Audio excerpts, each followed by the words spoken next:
Hello everyone. Today in this video I will summarize you the poem Foreign Lands.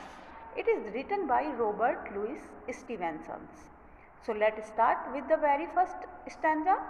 Up into the cherry tree, who should climb but little me. इस poem में जो बच्चा है वो कह रहा है कि चेरी के पेड़ के ऊपर कौन चढ़ सकता है और मैं तो बहुत छोटा हूँ बट मैं चढ़ूँगा। I held the trunk with both my hands. बच्चा कहता है कि मैंने अपने दोनों हाथों से पेड़ के तने को पकड़ लिया and looked abroad in foreign lands.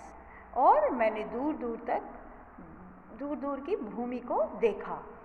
जब हम ऊंचाइयों पे चढ़ जाते हैं तो हमें नीचे का जो नज़ारा होता है वो देखने में अच्छा लगता है और हम ज़्यादा दूर तक देख पाते हैं। Let's come to the second stanza. I saw the next door garden lie. बच्चा कहता है कि मैंने सामने वाले गार्डन को देखा adorned with flowers. वो फूलों से सजा हुआ था before my eyes. मेरे आंखों के सामने एक बगीचा था और जो फूलों से सजा हुआ था and many pleasant places more that I had never seen before. और बहुत सारे सुंदर सुंदर दृश्य थे जो मैंने कभी नहीं देखे थे। Let's come to the third stanza. I saw the dimpling river pass and be the sky blue looking glass. अब बच्चा कहता है कि मैंने बहती हुई नदियों को देखा और मैंने आकाश को, नीले आकाश को कांच की तरह, दर्पण की तरह चमकते हुए देखा। जब आप नदी पर देखते हैं, नदी को देखते हैं तो ऊपर से जब आसमान की शैडो दिखाई देती है, आकाश की शैडो दिखाई देती है तो ये जो पानी होता है वो ब्लू हो जाता है और मिरर की तरह दिखाई देता है। The dusty road go up and down with people tramping into the town. बच्चा कहता है कि धूल और मिट्टी से भरी हुई सड़कें इधर उधर जा रही हैं। सड़क है, कोई इधर से निकल जाती है, कोई उधर से निकल जाती है, तो कहता है और इन सड़कों पर लोग टाउन की ओर जा रहे हैं। Let's come to the next stanza. If I could find a higher tree farther and farther I should see.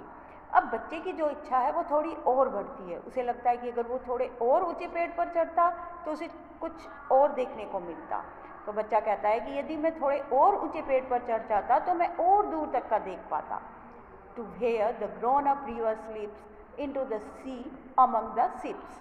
जहाँ पर बढ़ती हुई नदियाँ स्लिप होकर जो समुद्र में जाकर मिलती हैं, शिप्स के बीच में जाकर समुद्र में जाकर मिल जाती हैं, मैं वहाँ तक देख पाता। Let's move to the next and the last stanza of the poem. To where the road on either hand lead onward into fairyland. अब बच्चा और आगे की सोचता है। अब वो कहता है कि जहाँ पर जो रोड है वो इतने ऊंचे पेड़ पर चढ़ जाता कि वो फेरीलैंड तक देख पाता। वो कहता है कि जो रोड है, दोनों साइड की जो सड़कें हैं वो फेरीलैंड तक चली जाती। Where all the children dine at 5. जहाँ पर सारे बच्चे 5 o'clock पर भोजन करते हैं। And all the play things come alive. और सारी खेलने की चीज़ें जीवित हो जाती हैं। So students, I hope that you will be able to understand the summary of the chapter. Thanks and see you again.